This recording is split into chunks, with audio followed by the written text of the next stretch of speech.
Hello friends, welcome to குட்டி sweet kitchen. இன்றைக்கி நம்ம முருங்கைக்கீரை கடையல் பண்ண போகிறோம்.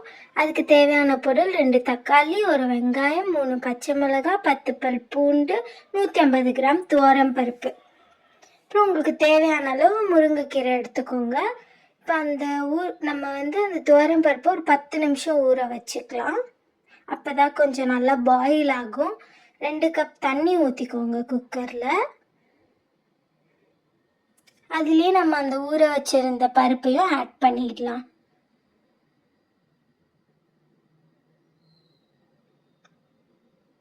அதுக்கப்புறம் சில்லிஸை பச்சை மிளகாவை நல்லா உடச்சி போட்டுக்கோங்க.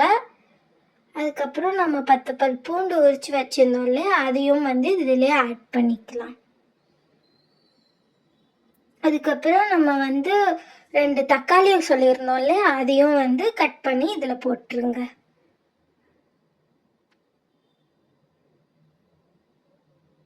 அப்புறம் 1 வெங்காயம் எடுத்துருந்தோம், அதையும் போட்டுடுங்க. தேவையான அளவுக்கு ஒரு பிஞ்ச் கொஞ்சமாக சிறிதளவு மஞ்சத்தூளும் ஆட் பண்ணிவிடுங்க இதிலே. இப்போ நம்ம குக்கரோட லிட்டை க்ளோஸ் பண்ணி விசில் போட்டுடலாம். 3 விசில் இந்த மாதிரி விட்டுக்கோங்க. இப்போ நம்ம ஓப்பன் பண்ணி பார்ப்போம். கம்மன்னு செம்ம ஸ்மெல் வருது கைஸ். நல்லா கலர்ஃபுல்லாக இருக்குது பாருங்கள், நல்லா வெந்திருக்கு தெரியுது அவங்களுக்கு பார்க்கும்போது. இப்போ முருங்கைக்கீரையை ஆட் பண்ணிவிடுங்க இதிலே.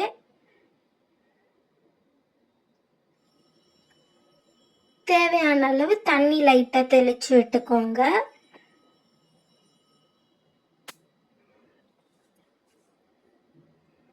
உப்பு தேவையான அளவு ஆட் பண்ணிக்கோங்க. போட்டு நல்லா மிக்ஸ் பண்ணிக்கோங்க. இது ஒரு ஈஸியஸ்ட் ரெசிபி. உங்களுக்கு செய்கிறதுக்கு ஒரு 5-10 மினிட்ஸ் தான் ஆகும்.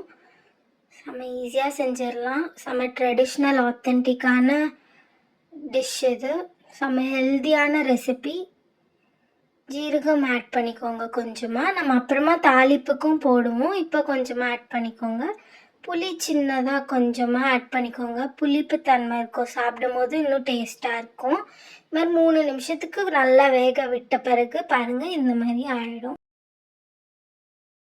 முருங்கைக்கீரை கடையல். இதை நான் ஒரு சட்டியில் ட்ரான்ஸ்ஃபர் பண்ணிட்டேன். ஏன்னா கடையும் போது நம்மளுக்கு இன்னும் ஈஸியாகிடும் ஒரு சட்டி வச்சு கடைஞ்சிங்கன்னா.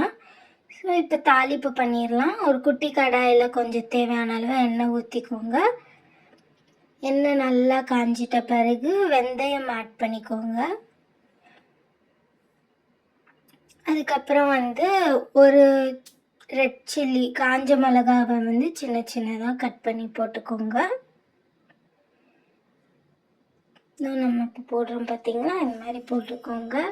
நம்ம இந்த டிஷ்ஷில் எந்த மிளகாத்தூள் எதுவுமே தேவையில்லை, போட வேணாம். ஜீரகமும் கடுகும் போட்டுக்கோங்க தாளிப்புக்கு. நல்லா வெடிஞ்சு வந்த பிறகு இதை நம்ம வச்சிருந்த சட்டியில் போட்டுடலாம். இப்போ செம்ம ஸ்மெல் வருது, நல்லா பாருங்கள். இப்போ நம்ம இதை கடைஞ்சிடலாம். நல்லா மத்து வச்சு கடைஞ்சிக்கோங்க. அப்படி சப்போஸ் உங்ககிட்ட மத்துலாம் இல்லைன்னா நல்லா கரண்டிலே நல்லா மசிச்சு விட்டு மிக்ஸ் பண்ணிக்கோங்க. சூப்பராக இந்த மாதிரி கடைஞ்சி சாப்பிட்டா இன்னும் டேஸ்ட் பார்த்திங்களா. அதுக்கப்புறம் எல்லாம் பருப்பெல்லாம் கடைஞ்சிட்ட பிறகு பாருங்கள் எவ்வளோ சூப்பராக இருக்குது. இது நல்லா ஒரு உருளைக்கிழங்கு பொரியல், அப்பளம் இந்த மாதிரி வச்சு சாப்பாட்டில் போட்டு சாப்பிட்டா செம்மையாக இருக்கும். பார்த்திங்களா, செம்மையாக நம்மளுடைய முருங்கைக்கீரை கடையல் ரெடி. இதை ட்ரை பண்ணி பார்த்துட்டு உங்களோட ரிவ்யூஸையும் கமெண்ட்ஸையும் சொல்லுங்கள். லைக் பண்ணுங்கள், ஷேர் பண்ணுங்கள், சப்ஸ்கிரைப் பண்ணுங்கள். தேங்க்யூ.